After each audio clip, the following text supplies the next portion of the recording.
Hello guys, तो मैं Sophia personal tutor से आपके लिए केमिस्ट्री के एक और नई वीडियो के साथ में, और हम यहाँ पर पढ़ रहे हैं हमारा अगला टॉपिक जिसको हम कह रहे हैं इम्पॉर्टेंस ऑफ पीएच। अगर हम बात करते हैं इम्पॉर्टेंस ऑफ पीएच की, सो ये जो मेरा टॉपिक है जिसको बोल रही हूँ मैं इम्पॉर्टेंस ऑफ पीएच, ये मेरा जो टॉपिक है ये class 10th acid base and salt का टॉपिक चल रहा है। 10th क्लास का फर्स्ट चैप्टर ऑलरेडी करवा दिया है, second chapter acid base and salt के भी बहुत सारे टॉपिक्स मैं ऑलरेडी आपको करवा चुकी हूँ। अब यहाँ पर मैं आपको और दूसरे कुछ टॉपिक्स करवा रही हूँ। इम्पॉर्टेंस ऑफ पीएच में लास्ट वाली वीडियो में हमने क्या पढ़ा था कि पीएच की इम्पॉर्टेंस डाइजेस्टिव सिस्टम के अंदर किस तरह से होती है। अब यहाँ पर जो हम इम्पॉर्टेंस ऑफ पीएच देखेंगे तो वो टूथ डिके में देखेंगे। तो टूथ डिके में पीएच का क्या रोल होता है? Tooth decay caused by acid. Tooth decay क्या होता है? आप लोगों ने देखा होगा कि जो भी आपके टीथ होते हैं तो दांतों के अंदर ऐसा डिकेइंग होने लगती है, येलो येलो टाइप में लेयर्स आने लगती हैं, उसको हम टूथ डिकेइंग बोलते हैं। अब ये होता क्यों है? देखिए, तो ये होता इसीलिए है कि हमारे माउथ के अंदर एक बैक्टीरिया होता है, ठीक है। वो बैक्टीरिया क्या करता है, जो भी हमारा फूड मटेरियल होता है उसमें जो भी हम शुगर लेते हैं, इसलिए बोलते हैं ना मीठा नहीं खाना चाहिए, इसीलिए बोलते हैं। तो जो भी फूड मटेरियल हम पैक कर रहे हैं उस फूड मटेरियल में जो भी शुगर के पार्टिकल्स हैं वो बैक्टीरिया क्या करेगा, उन शुगर के पार्टिकल्स को क्या करता है, एसिड में कन्वर्ट कर देता है। किस में कन्वर्ट कर देता है? एसिड में कन्वर्ट कर देता है। तो जो भी आपने मान लीजिए एसिड को टैग किया है, सॉरी शुगर को टैग किया है, तो वो शुगर किस में कन्वर्ट हो जाएगी? एसिड में कन्वर्ट हो जाएगी। अब अगर मान लीजिए कि आपने बहुत ही ज़्यादा एक्सेस में शुगर ले ली है या ज़्यादा मीठा खा लिया है, तो आपके माउथ की जो पीएच होती है वो 5.5 से नीचे चली जाती है। और आप अच्छे से जानते हैं, पीएच टेबल हमने पढ़ रखी है, 5.5 के नीचे अगर जाएगी तो बहुत ही ज़्यादा क्या हो जाएगा? बहुत ही ज़्यादा एसिडिक हो जाएगा।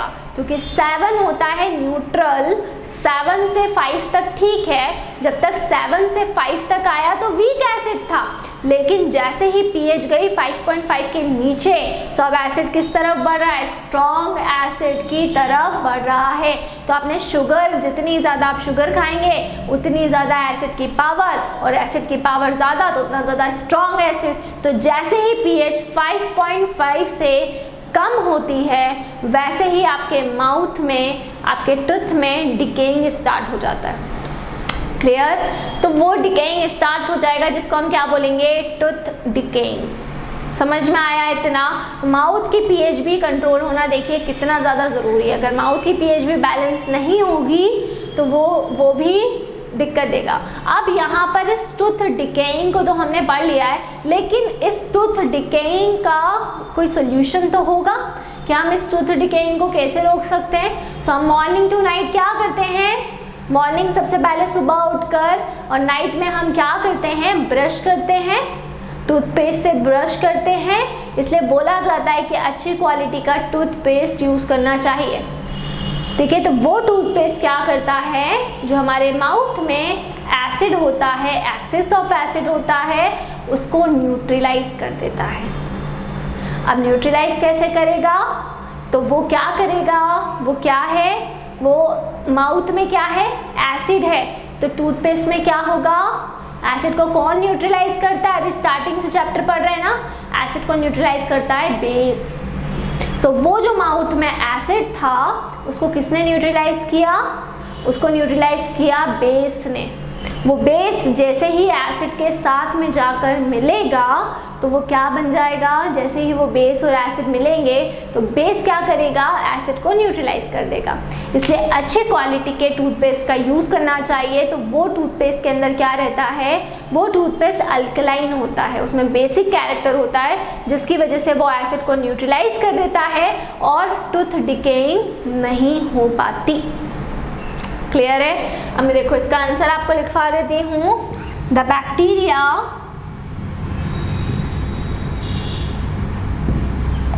The bacteria present in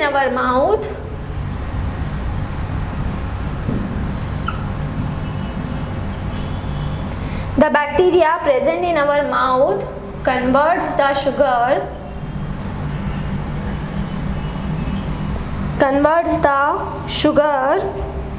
into acids. When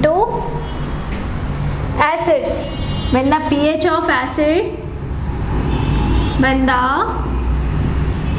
pH of acid formed in the mouth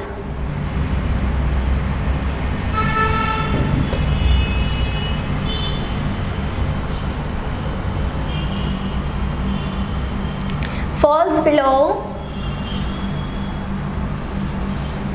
5.5, tooth decaying starts.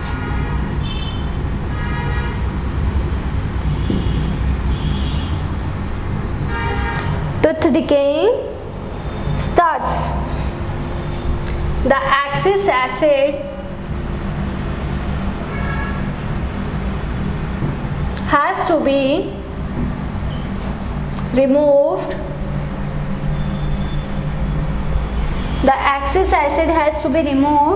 By cleaning the teeth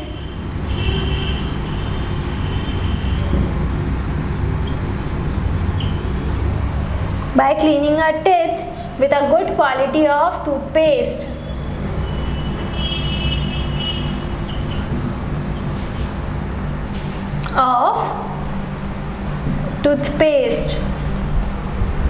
ठीक है, because this kind of toothpaste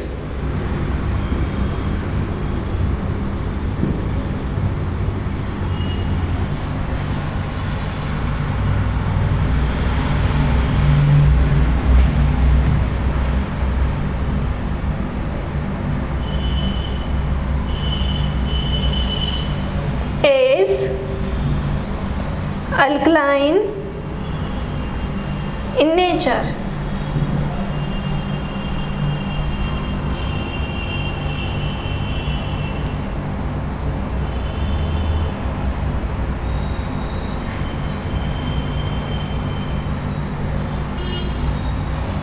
ठीक है, सो ये आपका हो गया टूथ डिके, है ना। तो ये टूथ डिके वाला टॉपिक आपका हो गया कंप्लीट। नेक्स्ट वीडियो में हम और कुछ टॉपिक्स को डिस्कस करेंगे।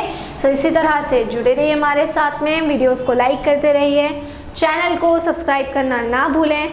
कोई भी डाउट, कोई भी क्वेरी हो तो उससे आप कमेंट बॉक्स में डाल सकते हैं। और अगर आप हमसे ऑनलाइन होम क्लासेस पढ़ना चाहते हैं तो हम आपको ऑनलाइन होम क्लासेस की फैसिलिटी भी प्रोवाइड करा रहे हैं। हमसे ऑनलाइन होम क्लासेस पढ़ने के लिए डिस्क्रिप्शन में जाकर सारी डिटेल्स ले लें और हमसे कांटेक्ट करें। घर पर रहें, सुरक्षित रहें, बाहर ना निकलें, बहुत ज़रूरी हो तो ही बाहर निकलें। इसके अलावा क्लास 9th का मैंने आपको कंटेंट पूरा करवा दिया है। क्लास 11th और क्लास 12th की जो वीडियोस हैं वो भी आपको अवेलेबल हैं। प्लेलिस्ट के फोल्डर में जाएं, वहां से जाकर आप देख सकते हैं। ठीक है, इसके अलावा क्लास 10th का फर्स्ट चैप्टर पूरा हो गया है, ये सेकंड चैप्टर चल रहा है। तो जिनको भी फर्स्ट चैप्टर पढ़ना है वो प्लेलिस्ट के फोल्डर में जाकर first chapter chemical reaction and equation पूरा पढ़ सकते हैं। तो इसी तरह से जुड़े रहिए हमारे साथ में, वीडियोस को लाइक करिए और चैनल को सब्सक्राइब करना ना भूलें। इसके अलावा अगर आपको ऑनलाइन होम क्लासेस पढ़ना है तो हम आपको ऑनलाइन होम क्लासेस की फैसिलिटी भी प्रोवाइड कर रहे हैं। हमसे ऑनलाइन होम क्लासेस पढ़ने के लिए डिस्क्रिप्शन में जाकर सारी डिटेल्स ले लें और हमसे कांटेक्ट करें। घर पर रहें, सुरक्षित रहें, stay home, stay safe, study hard.